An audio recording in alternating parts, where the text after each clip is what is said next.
नमस्कार दोस्तों, स्वागत है हमारे इंस्पायर टू यू चैनल पर। एक गांव में रहने वाले एक युवक को अपने मन में अनियंत्रित विचारों से परेशानी हो रही थी। वह चाहता नहीं था, लेकिन कुछ विचार हमेशा उसके मन में चलते रहते थे। किसी काम में जुटा रहने पर उसके हाथ, पैर और शरीर काम कर रहे थे, लेकिन उसका मन किसी बीती घटना में खोया रहता था।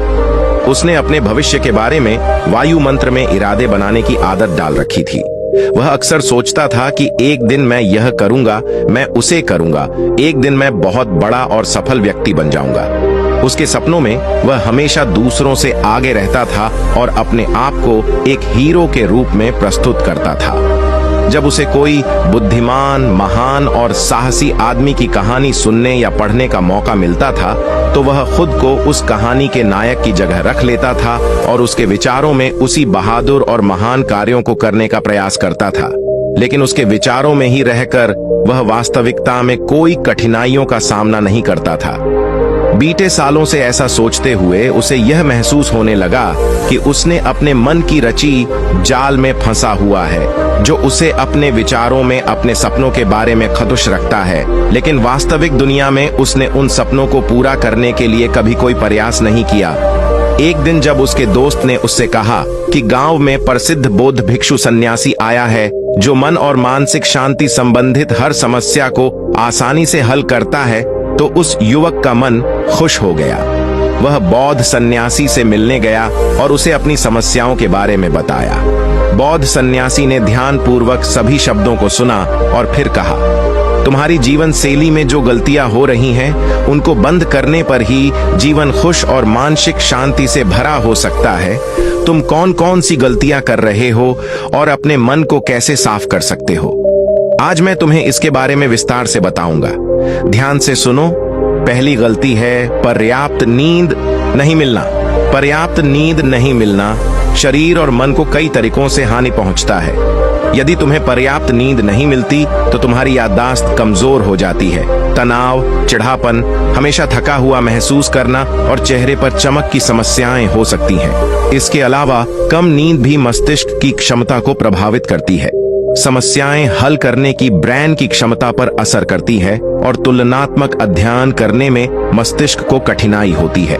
इसलिए हर दिन कम से कम 5-6 घंटे गहरी नींद को बचाना महत्वपूर्ण है। नींद हमारे जीवन में एक महत्वपूर्ण स्थान पर है, क्योंकि यह हमारे शारीरिक और मानसिक स्वास्थ्य को सुरक्षित रखने का माध्यम है। प्रतिदिन गहरी नींद पाने से हमारी शारीरिक क्षमता बढ़ती है, मानसिक तनाव कम होता है और जीवन की गुणवत्ता में सुधार होता है। नींद हमारे दैहिक और मानसिक स्वास्थ्य की दृष्टि से बहुत महत्वपूर्ण है, क्योंकि यह हमारे शरीर को मरम्मत, सफाई और इसकी ऊर्जा स्तर में सुधार करती है। दैहिक स्वास्थ्य के पहलू में नींद की कमी आपकी शारीरिक क्षमता को कम कर सकती है, क्योंकि नींद के दौरान हमारे शरीर की मरम्मत होती है, साफ होती है और इसकी ऊर्जा स्तर में सुधार होता है।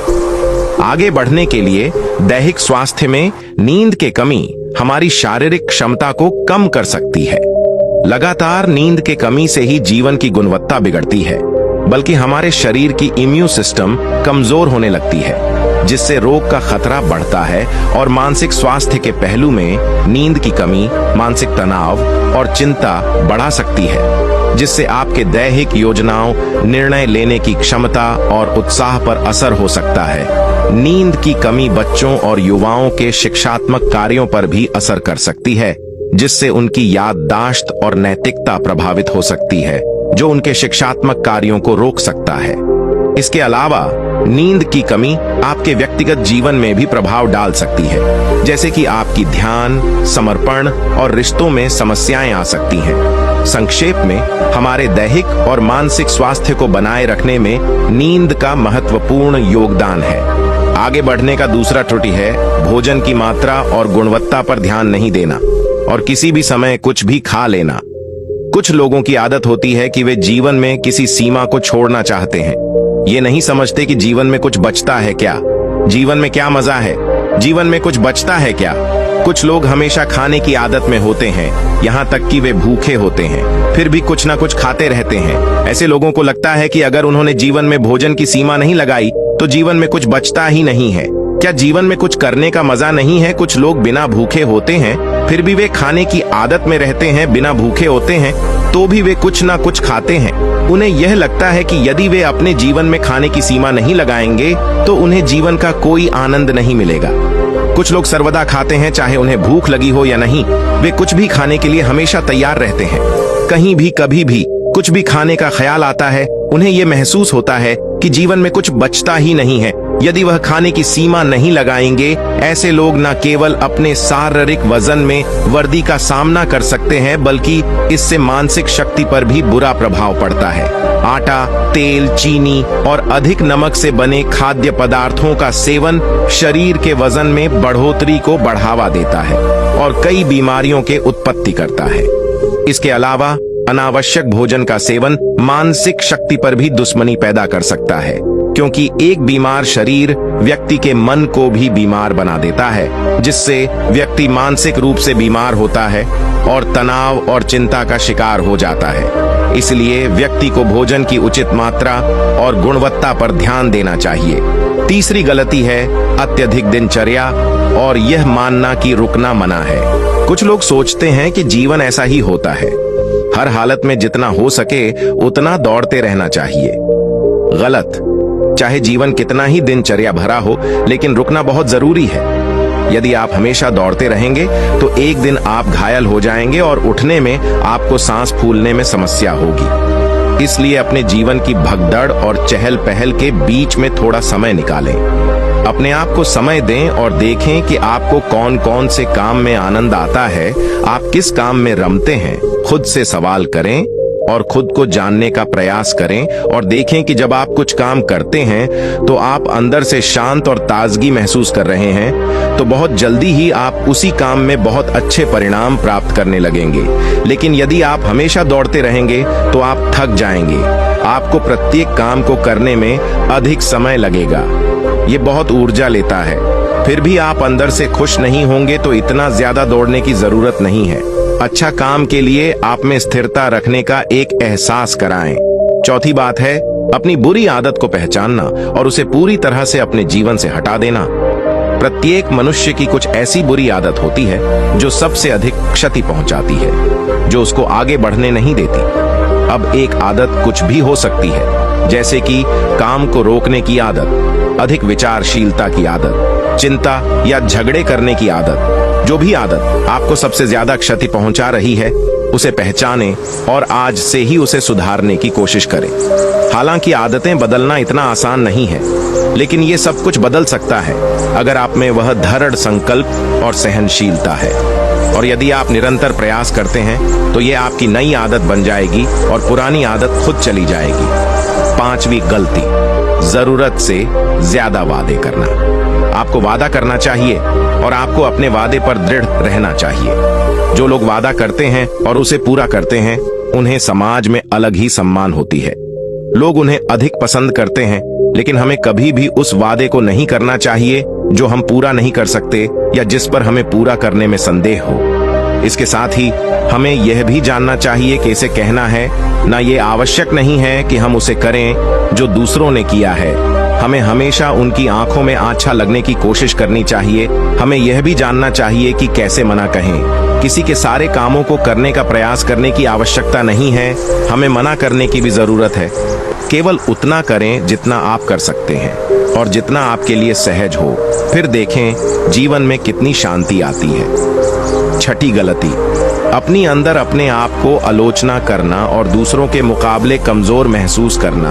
अगर आपकी आदत है खुद की बुरी तरह बातें कहने की और हमेशा अपनी गलतियों की तलाश में हैं, तो आपको इसे छोड़ देना चाहिए, क्योंकि इससे आपने जीवन को नर्क बना लिया है। अगर आपने कोई गलती की है तो खुद से कहे कि यह अच्छा है कि मैंने यह गलती महसूस की है। मैं वह व्यक्ति हूं जो अपनी गलतियों से सीखता है और आगे बढ़ता है। ऐसा कहे कि आप उस गलती से कुछ सीख रहे हैं और आगे बढ़ रहे हैं, क्योंकि अपने आप को बुरा बोलने से आपने खुद को उस जंजीर में बांध लिया है। फिर वह उसे तोड़ने में असमर्थ रहता है और मानसिक रूप से लड़ता और पीड़ा होता है। तो यदि आप में यह है कि आप अपने बारे में बुरा बोलने की आदत है, तो इसे जल्दी ही छोड़ दें, क्योंकि इससे जीवन सुंदर होगा। सतवीं गलती, बुरी यादों और पूर्व के नकारात्मक विचारों से मन को भरना, बुरी यादों को बचाए रखना। जो पूर्व में कुछ बुरा हुआ था उसके साथ बुरी यादें बनाए रखना, ये सब आपको बहुत अधिक भारी बना देता है। तो अपने मन और आत्मा को साफ करें, अपने मन और ब्रेन को हर दिन साफ करें, जैसा कि आपका शरीर हर दिन खुद को ठीक करता है। जैसे ही आप सुबह उठते हैं, आप अपने अंदर से सारी गंदगी को मूत्र और मल के माध्यम से बाहर निकाल देते हैं। तो इसी तरह अपने मन से और अपने ब्रेन से सारी आंतरिक उतार चढ़ाव, नफरत और शिकायतें हर रोज से दूर करें। इसके साथ ही हर रात सोने से पहले अपने आत्मा और मन से सारी आंतरिक उतार चढ़ाव, आपसी नफरत और शिकायतें दूर करें। इसके साथ ही हर सुबह समय निकालें और ध्यान और प्राणायाम का अभ्यास करें। आपका जीवन बहुत खुशहाल हो जाएगा। 8वीं गलती, अवास्तविक आशाएं रखना मानव स्वभाव है, लेकिन जब आशाएं वास्तविकता से बाहर हो जाती हैं और अत्यधिक हो जाती हैं, तो यह हमें हमेशा तनावित रखता है, लोगों से लड़ता है और फिर हम अपने जीवन में असंतुष्ट हो जाते हैं। लक्ष्य हासिल करने में रुकावटें होती हैं, हम दूसरों से झगड़े करने लगते हैं और फिर हम अपने जीवन के सभी पहलुओं में नकारात्मक चीजें देखने लगते हैं। हम अपने लक्ष्य को हासिल करने में असमर्थ महसूस करने लगते हैं। जीवन में संतुष्टि प्राप्त करने में आपकी अपेक्षाएं हमेशा वास्तविक और उचित होनी चाहिए और हमेशा यह मानना चाहिए कि इन वास्तविक अपेक्षाओं के साथ कुछ ऊपर नीचे हो सकता है। कभी कभी ये चीजें हो जाएगी, नहीं, लेकिन यह सामान्य है। आज जो कुछ नहीं हुआ वह कल हो सकता है, जो कल नहीं हुआ वो परसों हो सकता है। 9वीं गलती, अपने स्वास्थ्य की अवधारित देखभाल न करना। स्वास्थ्य ही सबसे बड़ी धन और धार्मिक समृद्धि है, लेकिन कई बार लोग इसे ध्यान नहीं देते और अपने जीवन में बिना आवधिकता के अस्तित्व करते हैं। ये सबसे बड़ी गलती हो सकती है, क्योंकि अगर आप अच्छे स्वास्थ्य के साथ नहीं होंगे तो आप जीवन का आनंद नहीं ले सकते। स्वस्थ रहने के लिए आपको नियमित रूप से व्यायाम करना, सही खान पान का ध्यान रखना और पर्याप्त आराम लेना चाहिए। इसके लिए आपको अपने दिनचर्या में समय निकालना होगा और स्वास्थ्य को पहचानना होगा कि यह कैसे आपकी जीवन शैली को प्रभावित करता है। 10वीं गलती, सफलता की मापदंडों की गलत ताक पर चढ़ना। लोग अक्सर सफलता को केवल मापदंडों जैसे पैसा, सम्मान या सामाजिक स्थिति के माध्यम से ही मानते हैं, लेकिन सच्ची सफलता व्यक्ति के आत्मसमर्पण, सृजनात्मकता और उद्दीपन में भी होती है। अगर आप सिर्फ बाह्य मापदंडों के पीछे भाग रहे हैं तो आप अपने असली प्रयास को भूल सकते हैं और खुद को खो सकते हैं। इसलिए सफलता को सिर्फ बाह्य प्राप्तियों से नहीं, बल्कि आत्मसमर्पण और व्यक्तिगत उन्नति के माध्यम से भी मापना चाहिए। आखिरी गलती, खुद को स्वीकृति नहीं करना। आपको खुद को स्वीकार करना चाहिए, अपनी सफलताओं का आनंद लेना चाहिए और खुद को प्यार करना चाहिए। अपने अच्छे गुणों को पहचानें और उन्हें बढ़ावा दें, लेकिन साथ ही अपनी कमजोरियों को भी स्वीकारें और उन पर काम करें। खुद को स्वीकृति देना ही एक स्वस्थ और संतुलित जीवन का कुंजी है। दोस्तों, आपने आज के इस वीडियो से क्या सीखा वो मुझे आप कमेंट में बता सकते हैं। तो इस वीडियो को उस इंसान को शेयर करें जिससे यह कहानी सुनने की जरूरत है और उसी के ठीक बाद चैनल को सब्सक्राइब करें। नमो बुद्धाय।